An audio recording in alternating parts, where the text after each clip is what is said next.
Hello प्यारे दोस्तों, नमस्कार। तो कैसे हो आप सभी? उम्मीद करता हूँ अच्छे होंगे। स्वागत है आपका अपने यूट्यूब चैनल श्रमाजनी क्लासेस के अंदर। दोस्तों, ऐसा जो मैंने आपको अपडेट ये जो लिख के बताया है थंबनेल के अंदर, ऐसा मैंने क्यों लिखा है और इसके पीछे क्या रीजंस हैं, क्या अपडेट आया है, क्या खबर है जिसको लेकर के ये बात मैंने लिखी है। क्या लिखा है? सरकारी तंत्र हुआ फेल।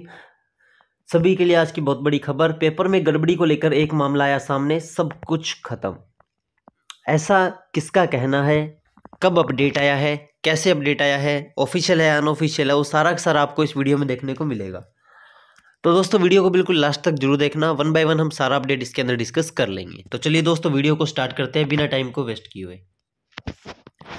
अब यहाँ पे आप देख लीजिए, यहाँ पे है कि सीनियर टीचर भर्ती परीक्षा में पेपर लीक मामला, सरकारी सूचना तंत्र फेल। सरकारी सूचना तंत्र फेल। अब देखो, मेन हिंट देखो आप इसके। क्या? पहला, जेडीए जब अधिकतम कोचिंग पर कार्रवाई करने पहुंचा तब पता चला कि बिल्डिंग किराए की जगह पर है।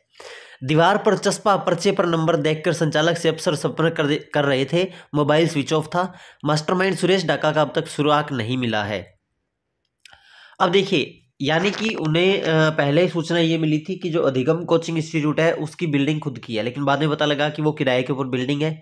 उसका कोई स्थायी अता पता भी नहीं था। उसके बंदे का, उसके ओनर का भी नहीं पता लगा। ठीक है। तो उसके बाद जब जैसे जैसे इससे तार जुड़ने लगे, ठीक है, तो उसके बाद जैसे जैसे इन्होंने तार जोड़े, इसके ऊपर कार्रवाइयां करनी स्टार्ट की, तब धीरे धीरे जो है राज की परतें खुलनी स्टार्ट हुई। ठीक है। तो अब दोस्तों, अगर मैं आपको ये सारा सारा चीज़ मैं आपको बताऊं तो आपको ज़्यादा समय लगेगा, आप लोग बोर हो जाएंगे। तो इसका मेन हिंट मैं आपको बता देता हूँ जो आपके लिए जानना बहुत ही आवश्यक है। ठीक है। वो क्या है कि जेडीए की जब टीम पहुंची उस बिल्डिंग के ऊपर जहां पे अधिगम कोचिंग थी, तो उस कोचिंग में क्या था कि उस कोचिंग से ही पेपर लीक हुआ ऐसा माना गया। सुरेश डाका उसका संचालक था, जिसका अब तक सुराग नहीं मिला।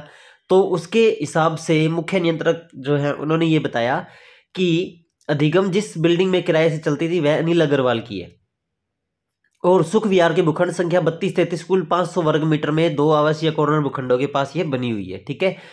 इसको 2012 में इसको उन्होंने किराए पे लिया था। क्लियर। तो 2012 से ये लोग ये गोरख धंधा जो है वो वहां से नींव रख के स्टार्ट कर रहे थे।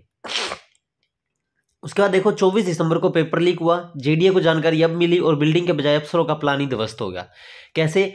अब देखिए, रघुवीर सैनी जो कार्रवाई के दौरान वहां पे ऑफिसर थे, उन्होंने क्या कहा है, आज ही हमें इस बिल्डिंग के बारे में जानकारी मिली, जांच कर कानून के अनुसार कार्रवाई करेंगे। सॉरी, 2019 में भी हमने अवैध निर्माण पर कार्रवाई की थी। आवासीय कॉलोनी के 2 भूखंडों को मिलाकर अवैध रूप से कमर्शियल बिल्डिंग बनी है। नोटिस देकर 3 दिन में अतिक्रमण हटाने को कहा है। यानी कि जहां पे ये कोचिंग चलती थी, अब देखो वो बिल्डिंग ही इलीगल तरीके से कब्जा करके बनाई हुई थी। अब देखो मतलब किस हद तक ये माफिया गैंग जो है उसके हाथ है। अब देखो, गत वर्ष रीट भर्ती पेपर लीक मामले में जेडीए ने गोपालपुरा बाईपास स्थित जगन्नाथपुरी कॉलोनी में एसएस कॉलेज और एसएस पब्लिक स्कूल की 4 मंजिला बिल्डिंग को तोड़ा था। रामकृपाल मीणा की यह बिल्डिंग सरकारी जमीन पर बनी थी। पेपर लीक में रामकृपाल खुद लिप्त थे।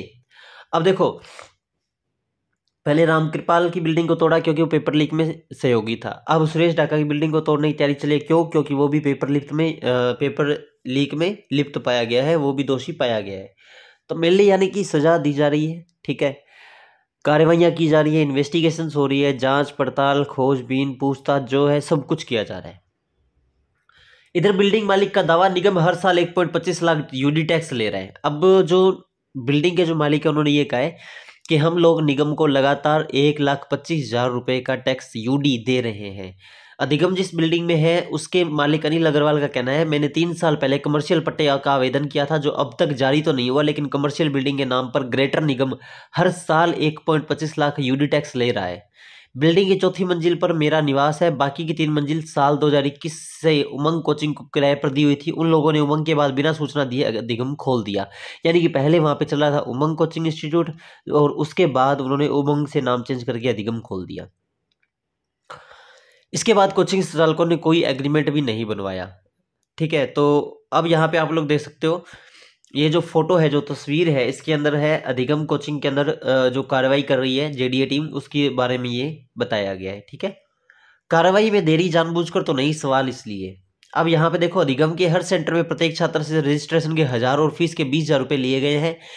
300 छात्रों से कुछ समय पहले ही 70 लाख लिए गए थे। 300 छात्रों से टोटल यहाँ पे हो गए थे 70 लाख रुपए के आसपास, ठीक है। अब देखो, सॉरी 7 लाख रुपए के आसपास। इसी रकम को लेकर आरोपी राजेश ढाका फरार है। पेपर लीक में अधिगम का नाम आने के बाद छात्र कोचिंग पर पहुंचकर फीस वापसी की भी मांग कर रहे हैं, लेकिन वहां चौकीदार ही मिले और उनसे छात्रों को कोई जानकारी नहीं मिली। यानी कि वहां पे अभी कोई भी नहीं है फिलहाल, ना वहां पे फाउंडर उसका एमडी वगैरह कोचिंग के कोई भी नहीं है, और जो टीचिंग स्टाफ है वो भी गायब है। अब दोस्तों मेन फैक्ट ये है कि ये लोग क्यों यहाँ पे रेड लाइन में आ रहे हैं। ये इसलिए आ रहे हैं क्योंकि दोस्तों, रेड सर्कल में इसलिए क्योंकि ये पेपर लीक के अंदर पाए गए थे। इनके गांव की बस थी, उसके अंदर ये पेपर लीक का कार्यक्रम चल रहा था, और जो अधिगम कोचिंग इंस्टीट्यूट वाले हैं ये मेनली उसके अंदर आरोपी पाए गए थे। क्लियर। तो अब देखते हैं कि आगे क्या होता है। बस ये अपडेट आपको देना इसलिए ज़रूरी समझा क्योंकि दोस्तों, ताकि आप लोगों को पता लगता रहे ना अपडेट टाइम टू टाइम पे कि हाँ इन्वेस्टिगेशंस हो रही है, कार्रवाइयाँ हो रही है, पेपर लीक मामले के ऊपर एक्शन लिया जा रहा है। क्लियर। अब देखते हैं धीरे धीरे क्या आगे नई नई परतें खुलती है। अभी तो बहुत राज आने बाकी है, देखते हैं क्या क्या राज आएंगे, क्या कुछ और होगा। ठीक है दोस्तों, तो ये था आज का अपडेट। उम्मीद करता हूँ आप लोगों को समझ में आ गया होगा। अगर समझ में आ गया हो तो वीडियो को लाइक कर दो, ज़्यादा ज़्यादा लोगों तक शेयर कर दो, और जो लोग चैनल पर नए हो चैनल को सब्सक्राइब करके बेल आइकन को जरूर दबा लो, ताकि हमारी सारी वीडियो आप तक पहुँच सके। और दोस्तों, अगर आप लोग हमारे साथ जुड़ना चाहते हो तो हमारे व्हाट्सएप ग्रुप का लिंक आपको नीचे डिस्क्रिप्शन बॉक्स में मिल जाएगा। और अगर आप लोग एग्जाम्स की तैयारी कर रहे हो तो आपको चैनल के ऊपर प्लेलिस्ट मिल जाएगी, आप लोग वहां से वीडियोस देख के एग्जाम्स की तैयारी कर सकते हो। ठीक है दोस्तों, तो मिलते हैं नेक्स्ट वीडियो में, तब तक के लिए बाय बाय, टेक केयर, जय हिंद, जय भारत, लव यू ऑल।